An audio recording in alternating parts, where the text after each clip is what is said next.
Buenas noches, América. El que faltaba, el secretario general de Podemos en España, Pablo Iglesias, ha hablado de lo que ha pasado en las últimas horas en Venezuela. Dice Iglesias que lo sucedido es un golpe de Estado y considera un error que el gobierno español reconociese en su momento como presidente encargado de Venezuela, Juan Guaidó, de quien dijo solo busca forzar que Estados Unidos intervenga militarmente. Iglesias habla de golpe de Estado y contribuye así a la defensa del madurismo. Pero lo sucedido en las últimas horas en Venezuela no puede considerarse un golpe, porque los golpes no se pueden dar contra un gobierno que actúa como una dictadura y que adolece de legitimidad constitucional.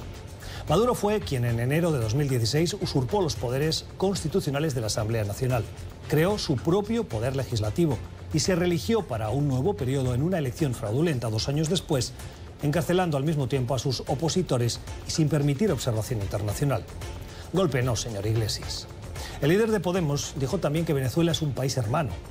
Sería interesante saber qué opina Iglesias, él que se presenta como el adalid de la progresía y que llena su programa electoral de generosas políticas sociales, sobre los índices de mortalidad en Venezuela, el acceso a medicamentos, el agua potable o electricidad o las fracasadas políticas económicas que han llevado a la actual crisis humanitaria en este país hermano. Si Iglesias aún tiene línea directa con el chavismo, estaría bien que aconsejara a Maduro que dejara el poder.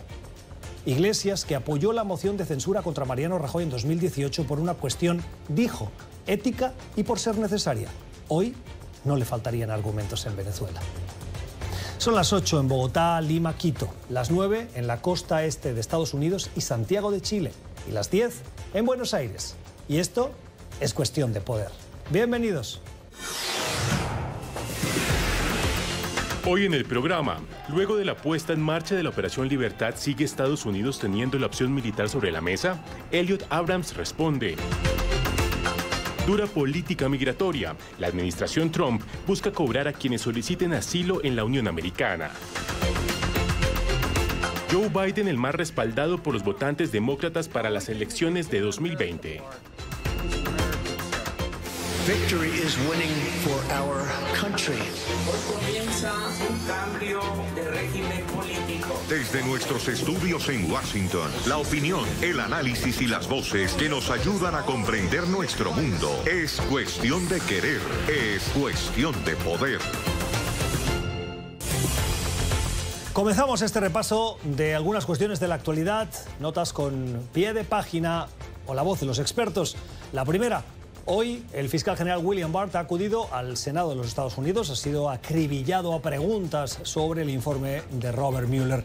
Él hizo un primer resumen que ha sido el que marcó la pauta de la conversación pública sobre el contenido de ese informe. Pues bien, su autor, Robert Mueller, acaba de enviarle una carta al fiscal general diciéndole que está preocupado porque la interpretación que hizo el fiscal del contenido del informe, dice, ha creado confusión y no responde al trabajo que hicieron durante 22 meses.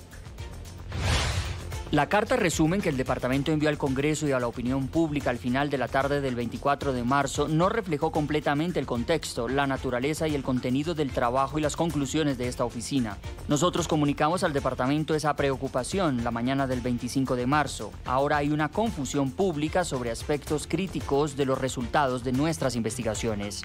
Un informe, el de Robert Mueller, que continúa generando debate, especialmente en el ámbito de la precampaña en la que nos encontramos. Los demócratas buscan a su nominado para hacerle frente a las elecciones del 2020, a Donald Trump. Las encuestas que dicen que Joe Biden acaba de despegar y de qué manera con respecto al segundo. Miren los 4 candidatos de la veintena que hay que aspiran a la nominación demócrata, los que van por delante, la distancia que tienen y particularmente Joe Biden. ¿Cómo ha despegado? Con un 39% de intención de voto, de acuerdo a la última encuesta elaborada por la consultora SRSS y la cadena de televisión CNN. Joe Biden, 39%, Bernie Sanders, 15%, Elizabeth Warren, 8%, Pete Buttigieg, el 7%, un Buttigieg que era un completo desconocido y que, a pesar de lo bajo que está en las encuestas, está en 4ª posición. Está muy bien valorado por muchos sectores que se han interesado y como que queda mucha campaña por delante, Buttigieg puede tener opciones, no le perdamos de vista. Otras cuestiones de la actualidad también nos han llamado la atención. El memorándum que ha distribuido la Casa Blanca, que ha filtrado intencionadamente para crear debate. ¿Qué quiere? Cambiar las leyes de asilo de Estados Unidos. Dice Trump que hay una invasión y que el sistema está colapsado, y le ha dado 90 días al Departamento de Seguridad Nacional para presentar una propuesta que cambie la legislación sobre el asilo. Una propuesta que tendría que pasar por el Congreso, que Trump pretende que se aplique de manera ejecutiva ante la falta de acuerdo en el Capitolio, pero que el punto de partida ha preocupado a muchos, sobre todo defensores de los derechos de los migrantes. ¿Qué quiere Donald Trump? Varias cosas. La primera, que para pedir asilo haya que pagar. La segunda, limitar el número de asilos que puede ofrecer Estados Unidos. La tercera, que los que piden asilo, estos que tienen la posibilidad de tener un asilo, también tengan una cuota de permisos de trabajo. Que si entras por un puerto no oficial en Estados Unidos, esas personas que lo hagan, si bien pueden pedir asilo, no van a tener derecho a trabajar, a un permiso de trabajo. Y que cuando un inmigrante tenga una orden de deportación, inmediatamente se le suspenda su permiso de trabajo. Estas medidas están preocupando a los defensores de los derechos de los inmigrantes en la Unión Americana. Dice que muchos van a quedar en las sombras y que va a contribuir a que la inmigración sea irregular y ya no pidan ni asilo, sino que entren sin ningún tipo de beneficio o de solicitud al gobierno. En cualquier caso, el argumento de Donald Trump es que la ola, él habla de invasión, la ola de solicitudes está colapsando el sistema. Saludamos a Mercedes Cano, es abogada de inmigración. Tiene razón el presidente Donald Trump, el sistema está colapsado. Bueno, buenas noches y gracias por tenerme aquí esta noche. Es preocupante lo de cobrarle a los asilados un costo para hacer una aplicación de asilo, pero realmente todos estos cambios no se pueden dar administrativamente así de fácil. Las leyes de asilo son reguladas por el Congreso y tienen una época, cuando el presidente quiere hacer una ley o quiere hacer un cambio en los estatutos, tiene que haber un periodo de comentario, tiene que haber oportunidad para que las personas en los Estados Unidos den su opinión. Eso no es algo que se hace así tan sencillo. Eso es todo regido estrictamente por el Congreso y también tiene que haber tiempos de consideración. Ahora, ¿habrá o no habrá el dinero suficiente en este momento para poder procesar eso? Pues no sabemos realmente porque nunca nos han dado cuentas. Entonces tendríamos que mirar si eso es así, porque nunca había salido este argumento de que hacía falta dinero para procesar los asilos. Entonces, si hay el dinero, ¿se procesarán más rápido? Yo no sé, eso realmente no lo sabemos.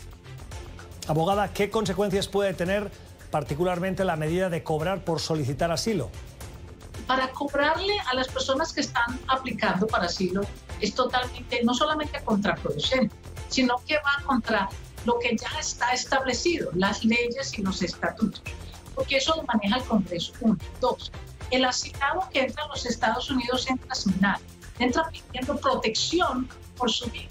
Entonces, ¿cómo se le va a exigir que pague un asilo cuando su propia vida está en peligro?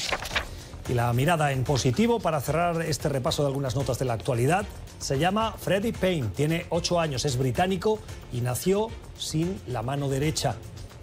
Sus padres, cuando nació siendo muy pequeño, acudieron a un especialista y le dijeron que tardarían unos 20 años en ofrecerle la posibilidad de que la tecnología avanzara para ofrecerle, garantizarle en el Reino Unido una mano biónica. Pues bien, 8 años después ya la tiene. ¿Saben qué es lo primero que quiere hacer Freddie con esa mano? Tiempo para la entrevista en Cuestión de Poder. Hoy nueva jornada de protesta en Venezuela. Ya van 2 días. Ayer fue una jornada que pasará a la historia de esa reivindicación de los venezolanos para recuperar su democracia. Las calles hoy volvieron a ver a los manifestantes diciéndole a Maduro basta ya y reenergizando esa base de protesta en contra del gobierno de Nicolás Maduro. Esta mañana hemos escuchado al secretario de Estado Mike Pompeo de nuevo hablar sobre la situación en Venezuela. Pompeo decía, la acción militar es posible. Si eso es lo que se quiere, eso es lo que hará Estados Unidos. Esa es la respuesta y vuelve a poner sobre la mesa esa opción militar. Saludamos al enviado especial del Departamento de Estado para Venezuela, el señor Elliot Abrams. Señor Abrams, gracias por estar con nosotros. ¿Tiene ya Estados Unidos un plan militar listo para Venezuela? Bienvenido. Usualmente nosotros decimos que hay planes para todo y el presidente ha dicho muchas veces que todas las opciones están sobre la mesa. El secretario Pompeo también dijo eso, incluyendo planes militares. Ese, sin embargo, no ha sido el camino que hemos estado tomando. Hemos tomado un camino de intenciones diplomáticas, de presiones, de sanciones económicas, pero esta es una advertencia para el régimen que fue dada ayer. Hay otras opciones. ¿Y este plan cuenta con el apoyo de otros países de la región? Nosotros no hemos discutido en público conversaciones que hemos hecho, estemos teniendo con otros países de la región, así que no puedo entrar en detalles. El asesor de Seguridad Nacional del presidente Trump dijo ayer que 3 altos funcionarios del chavismo, Vladimir Padrino López, que es el ministro de Defensa, Iván Hernández, el director general de Contrainteligencia Militar, y Michael Moreno, el presidente del Tribunal Supremo de Justicia de Maduro, dijo que no cumplieron con lo que estaba acordado. ¿Qué habían acordado ustedes o la oposición y que ustedes conocían con estos 3 altos cargos del madurismo? Bueno, esto es muy interesante porque hubo semanas de negociaciones que involucraban a venezolanos. Los Estados Unidos no eran parte de estas negociaciones y tenían un gran plan. Un plan para hacer salir a Venezuela de la dictadura actual y llevarla a una estabilidad política y de libertad y de economía, de crecimiento. Así que hablaron sobre garantías y protecciones para los miembros del régimen, un exilio dignificado para Nicolás Maduro. También hablaron sobre un tribunal supremo que se iba a quedar. Eran muchos aspectos que necesitarías para poder hacer avanzar a Venezuela a una situación mucho mejor. Y muchas personas que son partes del régimen se dieron cuenta que Maduro debería irse. ¿Por qué cree usted que se echaron para atrás los militares que estaban ya comprometidos con Guaidó a última hora? Esa es una muy buena pregunta, lo que pasó ayer. Mira, la historia va a tener que discutir esto. Quizás simplemente perdieron el miedo o la vocación de pensar en tener un plan y tomar acciones para llevarlo a cabo. Ellos tuvieron el coraje de llevarlo adelante. Quizás tal vez los cubanos se enteraron de lo que iban a hacer. En realidad no podría decir exactamente lo que pasó, pero ellos no estaban pensando en ir adelante. A pesar de estas informaciones, ayer vimos a Vladimir Padrino reafirmando su lealtad a Nicolás Maduro y asegurando que el 80% de las Fuerzas Armadas en Venezuela hoy están con Maduro. ¿El otro 20% son los que apoyan a Guaidó? No, yo creo que tiene los números invertidos. En las encuestas que vimos, el 85% de los venezolanos apoyan a Juan Guaidó y no a Nicolás Maduro. Y yo creo que hay un apoyo amplio para el fin del régimen de Maduro en las Fuerzas Armadas venezolanas y en la policía, y lo vimos en esas negociaciones que incluso incluyeron al alto mando, y los venezolanos reconocen que el país necesita avanzar y dejar de un lado el régimen de Maduro.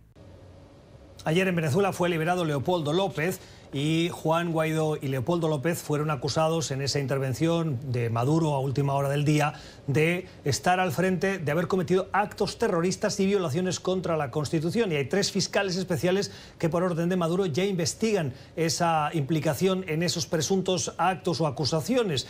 ¿Es para Estados Unidos una línea roja la detención de López o Guaidó?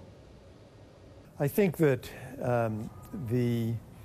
the arrest of interim President Guaidó. Yo creo que el arresto del presidente interino Juan Guaidó ya ha sido notado por la Unión Europea, el Grupo de Lima, los Estados Unidos, como un paso extremadamente grave para el régimen.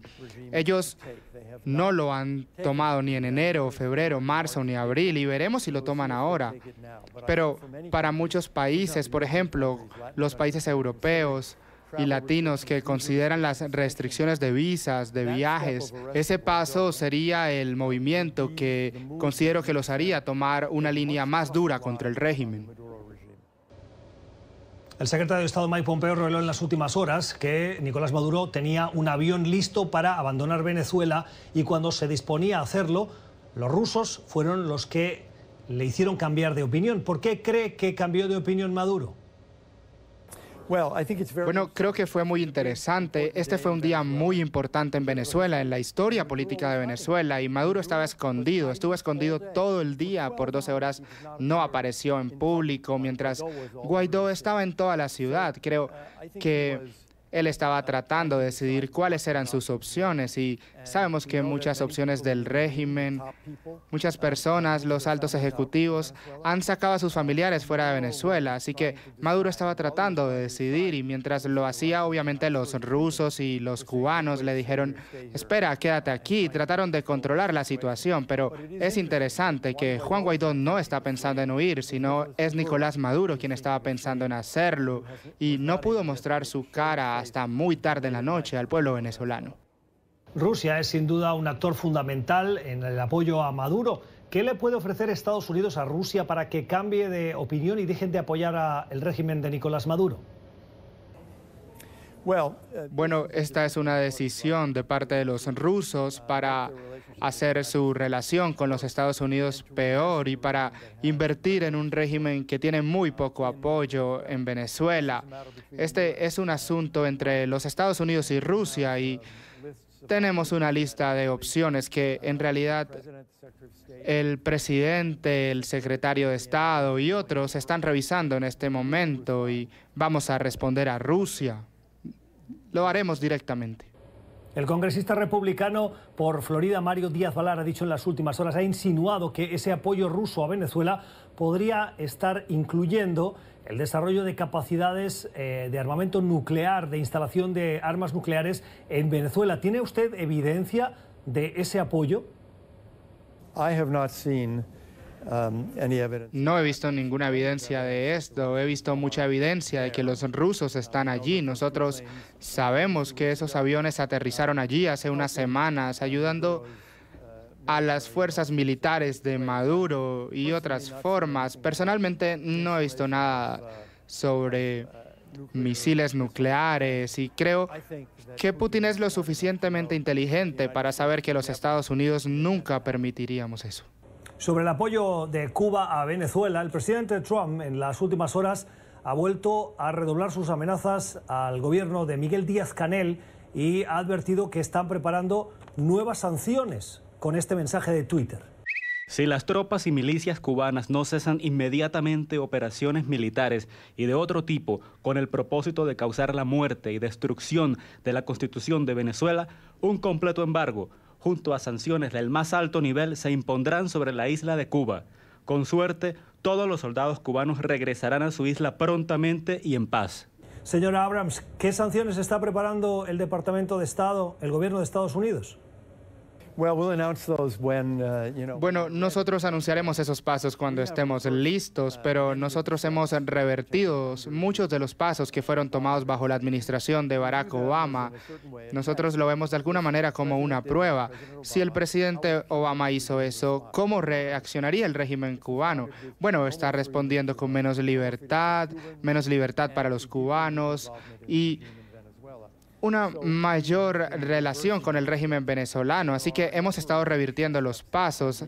Hay un número de pasos que se pueden revertir en lo que hizo el presidente Obama con Cuba. Así que hay pasos que se deben tomar. Tenemos muchas opciones en la relación con Cuba. Por el momento, los barriles que Maduro le estaban dando a Maduro han bajado a 40,000 por día. Así que queremos que llegue a cero y tenemos formas de hacer eso. Las declaraciones de quien está llevando la política del Departamento de Estado sobre Venezuela, con esas líneas rojas, esos avances en las preparaciones de planes que podrían incluir acciones militares, como escuchábamos ahora en boca de ese enviado especial para Venezuela del Departamento de Estado. Vamos a una pausa. Al volver, hablamos con dos analistas que nos van a ayudar a entender dos factores: el apoyo externo que está recibiendo Venezuela hoy, de Rusia, de Cuba, también de Irán, y las Fuerzas Armadas desde dentro, en boca de quien conoce bien esa estructura interna de las Fuerzas Armadas, cuán divididas están. A la vuelta, la voz de los expertos para aprender un poquito más. Ya volvemos. Tiempo para seguir revisando la actualidad, una actualidad que nos lleva a la preocupante situación inestable, incierta que vive Venezuela. Sabemos de la influencia cubana, de la influencia rusa. Ayer sabíamos, por ejemplo, que, según nos contaba el secretario de Estado, Mike Pompeo, Maduro tenía un avión listo y fueron los rusos, según la versión de Pompeo, quienes le hicieron desistir de su idea de salir. La influencia de diversos países, Cuba, Rusia, Irán, en Venezuela, en el régimen de Nicolás Maduro. Buscamos la voz de los expertos. Joseph Humire es el director ejecutivo del Centro para una Sociedad Libre y Segura y ha analizado últimamente esos movimientos en Venezuela. Señor Humire, gracias por estar con nosotros. ¿Cuán importante es esa influencia y cómo es la de Rusia, Cuba e Irán en Venezuela hoy? Bueno, buenas noches, gracias por la invitación. Tienen un apoyo más que todo en materia de inteligencia, seguridad y defensa. Hay que acordar que 75% de las armas que Rusia envió a América Latina entraron por Venezuela. Estamos hablando alrededor de 11.000 millones de dólares de armas entre el periodo de 2002 hasta 2013. También Irán ha tenido varios acuerdos a nivel militar con el gobierno de Venezuela, particularmente la industria militar de Kavim. Actividades muy no transparentes que resultó con sanciones puestas a Kavim en 2011 y otra vez en 2013. Y China ha apoyado alrededor de $1 billón de dólares en el armamento militar al régimen de Maduro en los últimos años. ¿Se puede considerar esta influencia de estos países como una amenaza para la seguridad nacional de Estados Unidos, pero también para el resto de América Latina? Es una amenaza en el sentido de que todo lo que está pasando en Venezuela, la crisis humanitaria que está llevándose a un conflicto regional, es una amenaza, porque esto, más que cualquier otro fenómeno, está expulsando una gran cantidad de refugiados, principalmente a Colombia, que estamos superando ya casi 2 millones de refugiados en Colombia, Brasil, Perú, Argentina, y está destabilizando la región. Hay ciertas partes de Colombia, acabo de regresar de Colombia, donde las fronteras están prácticamente con asilos los refugiados venezolanos, más que residentes colombianos. Entonces eso construye una destabilización al nivel social, económico, y eso va más allá después a buscar redes que podían usar activismo, propaganda contra los gobiernos de esos países. En las protestas de ayer particularmente, pero tampoco hoy, hemos visto en las calles ni tanques militares, ni aviones militares, ni gran presencia de militares. ¿Por qué cree que no hay un apoyo más explícito, más evidente de los militares a Juan Guaidó?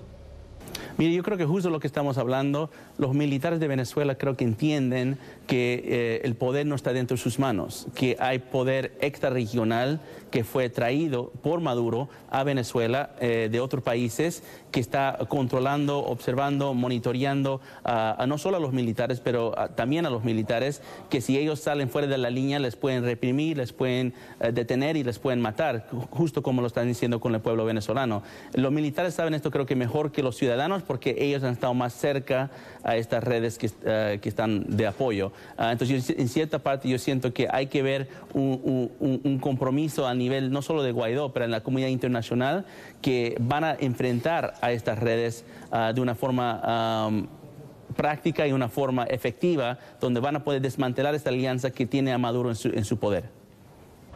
Hace minutos conversábamos con el enviado especial del Departamento de Estado para Venezuela, Elliot Abrams, y confirmaba lo que dijo esta mañana Mike Pompeo, y es que Estados Unidos tiene sobre la mesa las opciones militares, la opción militar, y avanza en los detalles de en qué se tendría que concretar. ¿Cree usted que estamos ante la antesala de una intervención militar estadounidense? No, yo no creo que estamos a la puerta de esto. Yo creo que más estamos a la puerta de una potencial guerra civil.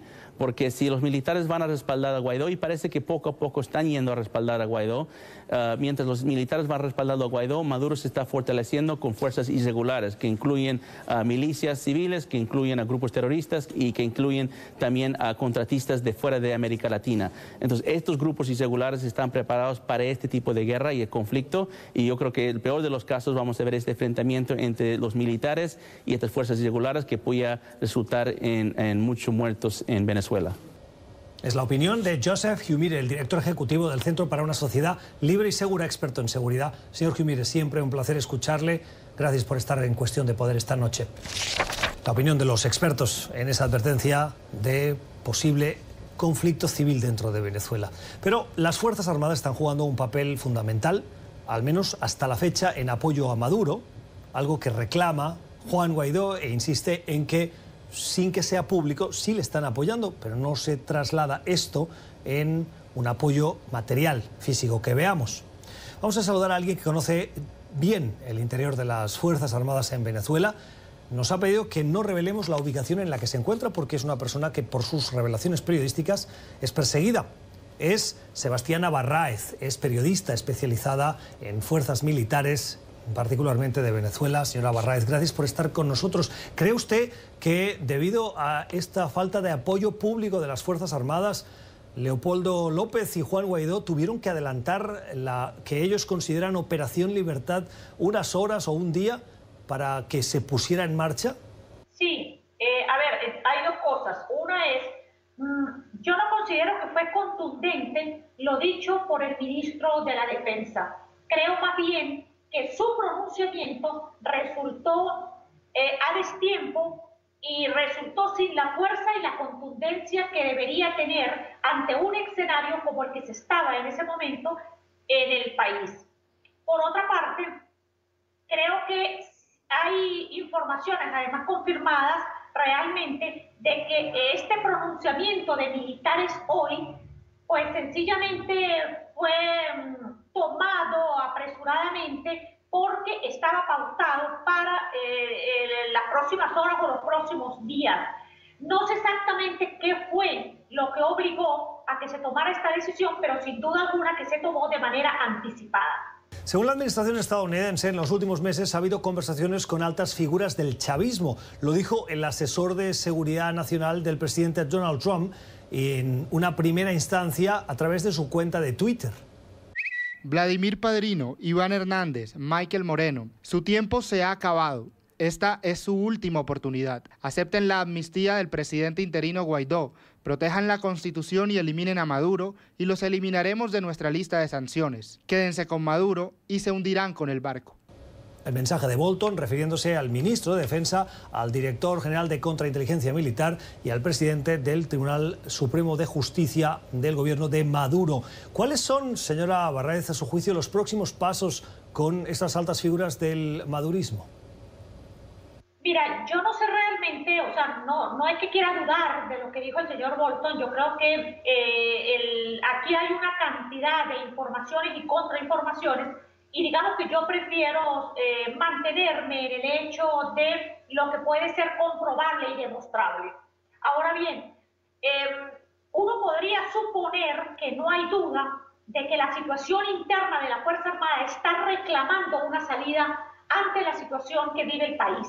O sea, ya es insostenible lo que realmente se está viviendo, no solamente a nivel de opinión pública, no solamente a nivel de sociedad civil, sino lo que está sucediendo a nivel de la Fuerza Armada. Estamos en un momento de progresiva destrucción de la institución armada y por supuesto que esto crea alarma entre los oficiales, sobre todo los oficiales superiores que ven alejarse la institución en la cual se han formado.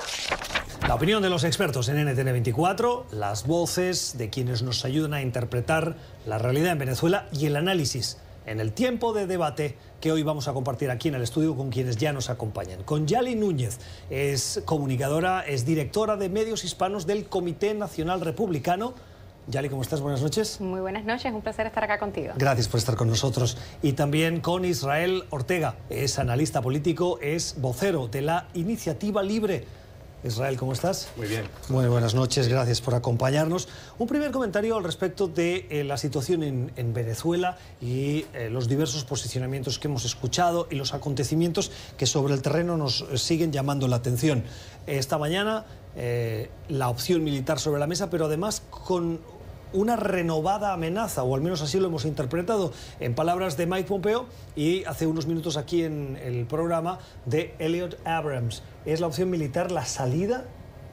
Bueno, antes que nada creo que recordar las imágenes que hemos visto, ¿no? de un dictador usando su ejército para matar a sus propios ciudadanos, como lo vimos con ese tanque ayer en Venezuela.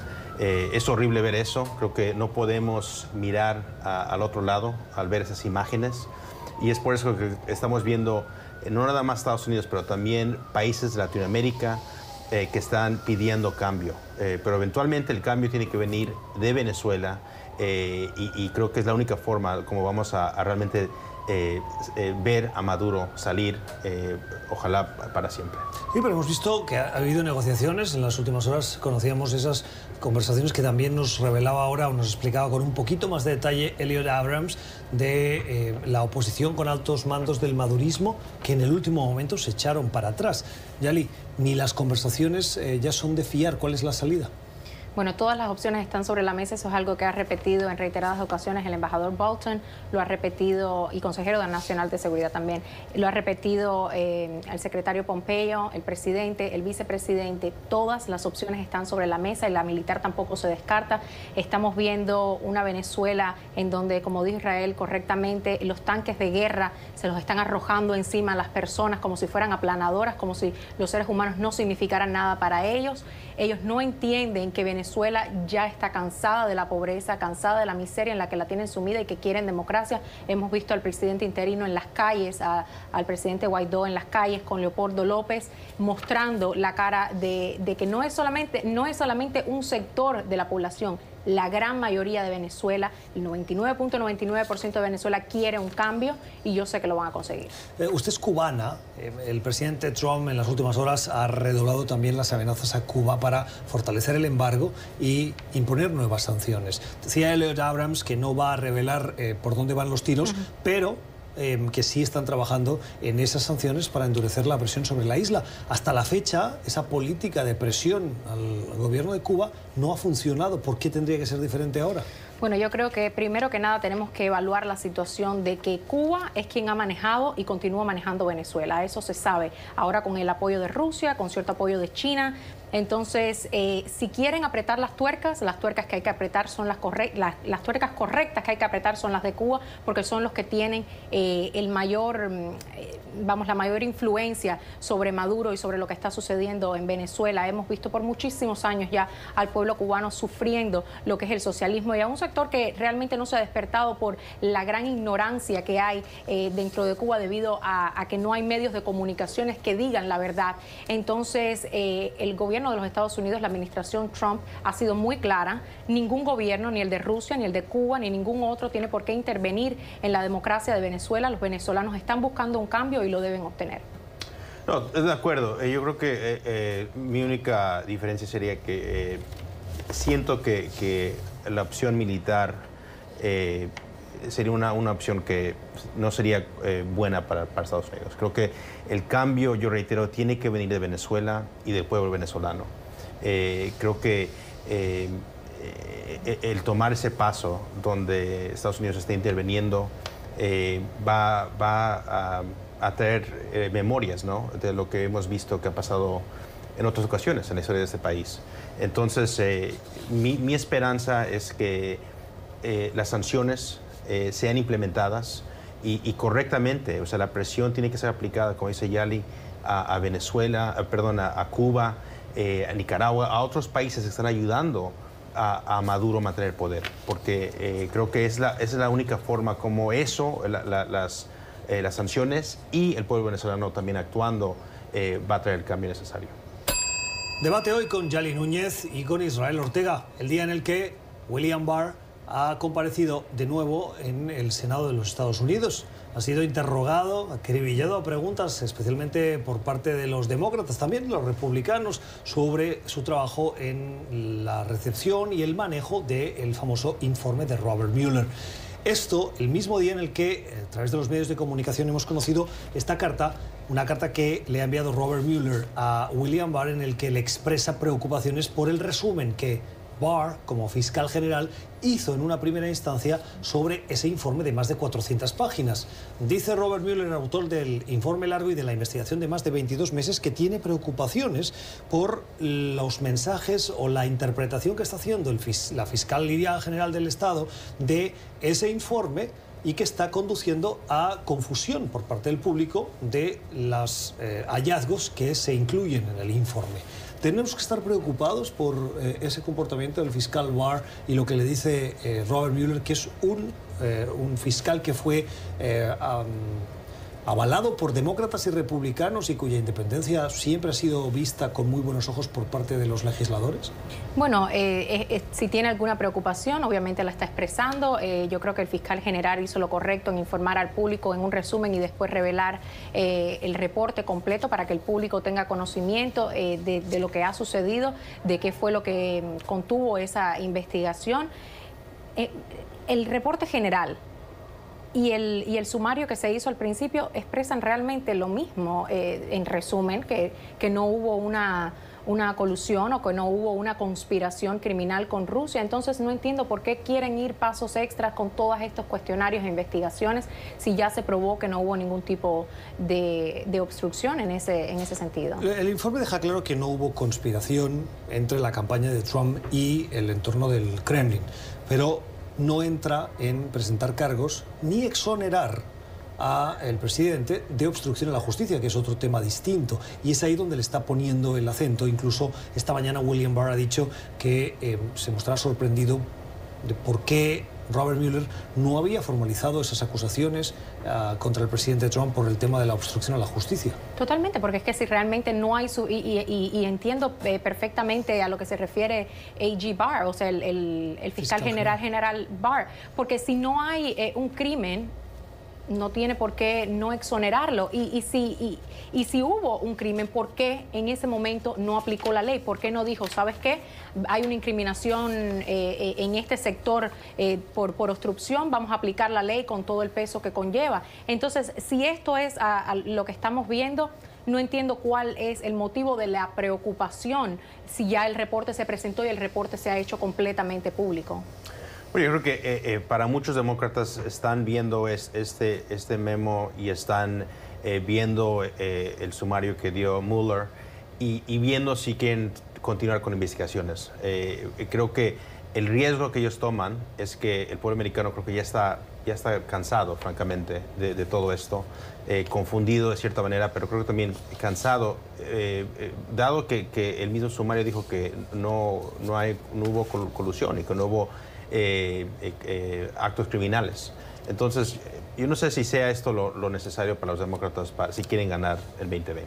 No, y también es lo que dice Israel, ya el público está cansado, las personas ya vieron un reporte de 448 páginas, creo que es, o 438, que los que lo leyeron se dan cuenta de que no hubo suficiente prueba para incriminar al presidente en ningún tipo de actividad criminal con Rusia, que no tuvo una influencia en lo que fue el ciclo electoral 2016 y su campaña, no hubo ningún tipo de conexión directa donde pudieran decir, ¿sabes qué? Hubo conspiración, hubo un crimen, y si ya el presidente ha sido vindicado por esto, ¿por qué seguir?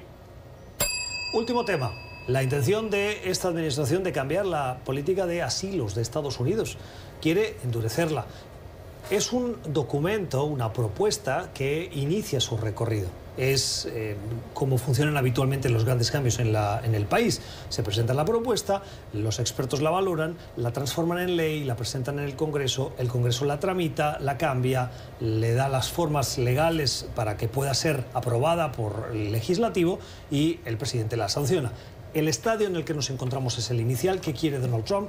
Básicamente, agilizar los procesos de las peticiones de asilos, poniendo cuotas de tiempo para que en los juzgados vayan más rápidas esas resoluciones, y limitar a una cuota los que tienen permiso de trabajo dentro de esa categoría de asilos. Y cuando alguien la tiene y recibe una orden de deportación, suspenderla. Otra cosa que ha llamado mucho la atención a los medios de comunicación es que para la solicitud de asilo ahora será necesario pagar, lo cual Israel podría abrir la puerta a que el asilo lo acabe solicitando quien realmente tiene capacidad económica y quien no la tiene queda excluido por un tema de acceso a recursos. Claro.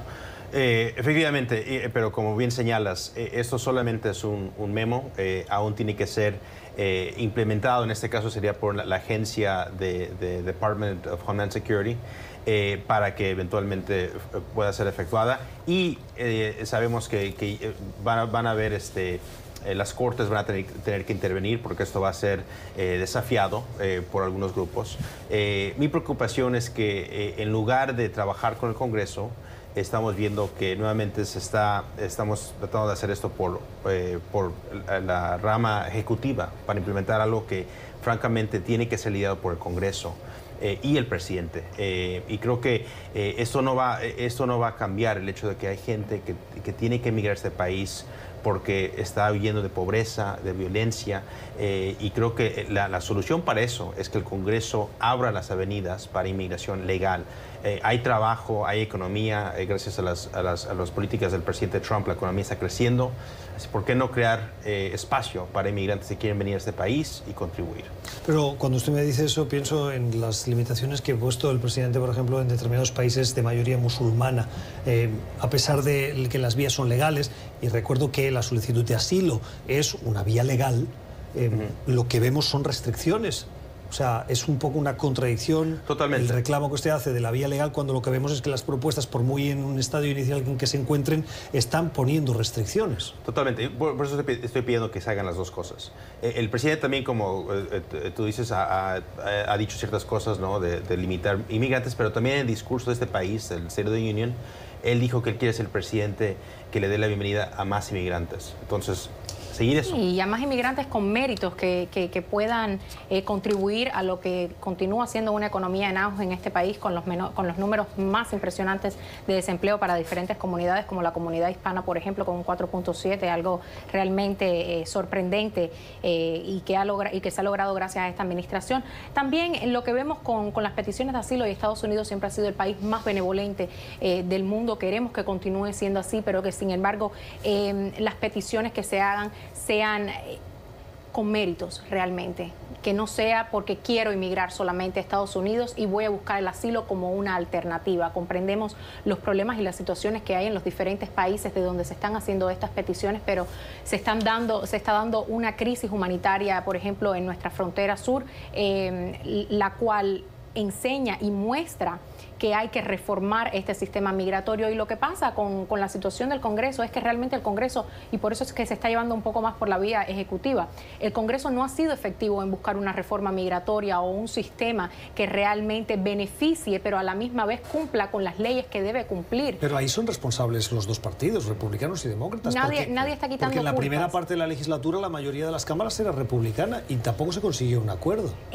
Bueno, los demócratas no es que lo han puesto fácil. No, yo no exonero a nadie. Lo que digo es que el hecho de que la Cámara de Representantes ahora sea demócrata o controlada por los demócratas no los hace más culpables ahora que antes. Yo creo que hay división dentro de los dos partidos, incluso dentro de los republicanos, frente a las propuestas de migración. De acuerdo, y sería magnífico que llegáramos a un consenso para buscar una reforma migratoria que realmente ayude a todo el país, pero lo que puedo decir es que los republicanos han tratado en reiteradas ocasiones. La opinión de los analistas que nos han acompañado hoy en Cuestión de Poder, Yali Núñez y Israel Ortega. Gracias por haber estado con nosotros. Bueno. Vamos a la pausa y regresamos con nuestra propuesta cultural. Tiempo para la cultura en Cuestión de Poder, para terminar el programa con la recomendación que nos llega, como siempre, de la mano de Alexandra Colón Amil. Alexandra, buenas noches. Buenas noches, Gustavo. ¿Y hoy con qué cerramos? Bueno, hoy con un proyecto que acaba de estrenar en Instagram. Se llama eva.stories, es un perfil. Y este proyecto estrena hoy, Día de la Memoria del Holocausto. Y se pregunta precisamente qué pasaría si una niña de 13 años tuviese Instagram, esa plataforma digital, en 1944, en la década de los 40. Uy, qué interesante. ¿Por qué vale la pena? Bueno, vale la pena. El proyecto, por supuesto, ha recibido críticas, porque esto de traer a la época de redes sociales y a Instagram una historia tan trágica es controversial, pero es una manera muy innovadora de acercarse a las generaciones más jóvenes y un poco acercarlos al ejercicio de la memoria sobre el Holocausto. Y el perfil cuenta en 70 historias cortas la historia de Eva, una Eva real, quien nos dejó un diario que cuenta los últimos meses de su vida, ¿no? Pero lo vemos como si fuese desde la perspectiva de una niña que está contando su día a día.